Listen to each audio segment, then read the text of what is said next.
जय हिंद जय महाराष्ट्र मित्रांनो.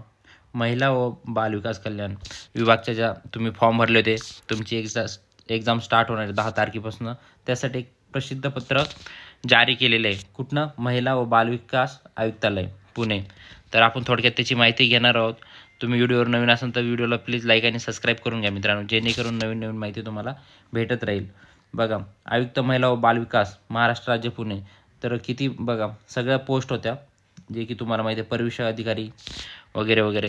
त्याच्यानंतर इथं काय दिलेले खाली मेन टॉपिक आपण करणार आहोत कवर. त्याच्यानंतर बघा 14/10/2024 ते 10/11/2024 ऑनलाईन पद्धतीने तुम्ही फॉर्म सबमिट केलेलं होतं मित्रांनो. त्याच्यानंतर इथं दिलेलं बघा 10 फरवरीपासून तर 17 फरवरीपर्यंत तुमची एक्झाम होणार आहे मित्रांनो. हॉल तिकीट प्रसिद्ध झालेले आहे. तर इथं बघा 10 तारखेला 10/2/2025ला कशाची एक्झाम होणार आहे? परिवीक्षिका अधिकारी गट क. त्याच्यानंतर परीक्षा अधिकारी गट क, म्हणजे फक्त 10 तारखेला परीक्षा अधिकारी गट कचीच एक्झाम होणार आहे मित्रांनो. जर तुम्ही स्टडी चालू केला असेल तर वेल अँड गुड, आणि व्यवस्थित स्टडी करून जा. आणि तुम्हाला याच्या नोट्स आपल्या टेलिग्राम चॅनलला भेटणार आहे अवेलेबल फ्री अँड कॉस्टमध्ये मित्रांनो. एकही रुपया घेतला जाणार नाही आहे. तर तुम्हाला मी टेलिग्रामची लिंक आपल्या डिस्क्रिप्शनमध्ये देणार आहे. तुम्ही टेलिग्राम चॅनल जॉईन करून घ्या. मी लगेचच टाकणार त्याच्यावर. आज ज्यांनी जॉईन केली त्यांच्यासाठी मी लगेच नोट्स प्रोव्हाइड करणार आहे. त्याच्यातून तुम्हाला 101% फायदा तुमचा नक्कीच होणार आहे. तर बघूया. त्याच्यानंतर 11 तारखेला बघा 11/2/2025ला कशाची एक्झाम होणार आहे? परीक्षा अधिकारी गट क फर्स्ट शिफ्ट. परत फर्स्ट शिफ्टला संरक्षण अधिकारी गट ब, परीक्षिका अधिकारी लघुलेखन उच्च श्रेणी गट क, परिवीक्षिका.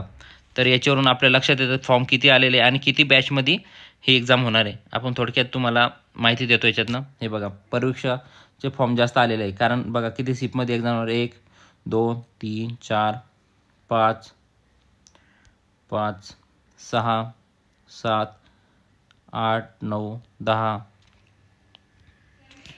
हे बघा परीक्षा जास्त दिलेलं आहे, त्यासाठी त्यांचे फॉर्म जास्त आलेले. आपण याच्यावरून अंदाज लावू शकतो मित्रांनो. बघा 13 तारीख, त्याच्यानंतर 17 तारीख, लास्ट 17 तारखेला आहे बघा. तर सगळ्यात फॉर्म आपल्याला कशात जास्त आलेले आहे याच्यावरून ठरवू शकतो आपण. परीक्षा गट क किती शिफ्टमध्ये पेपर होणार आहे आपण बघितलं आहे. 1 2 3 4 5, त्याच्यानंतर 5 6 7 8 8 8 8 8 8 8 शिफ्टमध्ये याचे पेपर होणार आहे. म्हणजे सगळ्यात जास्त परीक्षिका ह्या पदासाठी फॉर्म आलेले मित्रांनो. त्याच्यानंतर सगळ्यात त्याच्या 2 नंबरला कशाला आले बघा, संरक्षण अधिकारी गट ब. तर किती शिफ्टमध्ये पेपर होणार मित्रांनो? हे बघा इथं दिलेलं आहे 1. त्याच्यानंतर 1 गट ब संरक्षण अधिकारीचे किती शिफ्ट आहे बघा. इथं गट बचे एकच आहे मित्रांनो, 1 शिफ्टमध्ये. तर याचे फॉर्म खूप कमी आलेले आहे, आपण असं ग्राह्य धरू शकतो. त्याच्यानंतर संरक्षण अधिकारी कनिष्ठ गट क याच्या 2 शिफ्टमध्ये एक्झाम होणार आहे मित्रांनो. गट क, गट ब ची 1, याच्यात 2. ठीक आहे. त्याच्यानंतर थोडंसं आपण क्लीन करून घेऊ. परीक्षा झालं, गट क झालं, अधिकारी झालं. त्याच्यानंतर आता कशाचं बघू? लिपिकचं बघणार आहोत. लिपिकचं वरिष्ठ, इथं बघा वरिष्ठ लिपिक गट क 1 शिफ्ट, 2 शिफ्ट, 3 शिफ्ट, 3च्या नंतर वरिष्ठ हां, याच्यात पण कमीच फॉर्म आलेले मित्रांनो. 3 शिफ्टमध्ये सगळी एक्झाम संपणार याची पण. हे बघा 1 गट हे 2 3 शिफ्टमध्ये.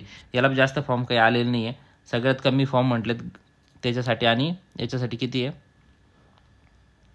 तुम्ही हे मी माझ्या टेलिग्रामवर टाकणार आहे. तुम्ही शिफ्ट वाईज बघू शकता, सगळ्यात जास्त शिफ्ट कोणाची, कमी जास्त थोडासा अंदाज लावू शकता की फॉर्म किती आलेले, याच्यावरून एक अंदाज निघतो. त्याच्यानंतर बघा उमेदवारांनी इथं दिलेलं बघा, उमेदवारांना 1/2/2025 प्रवेशपत्र ऑनलाईन पद्धतीने या संकेतस्थळावर उपलब्ध होतील. याची आपण टेलिग्राम चॅनलवर लिंक दिलेली आहे, आणि तुम्ही टेलिग्राम चॅनल जॉईन करून घ्या, जे की आपल्या डिस्क्रिप्शनमध्ये. आणि प्लीज मित्रांनो आपल्या चॅनलला फॉलो करून घ्या, लाईक करून घ्या, सबस्क्राईब करून घ्या, जेणेकरून नवीन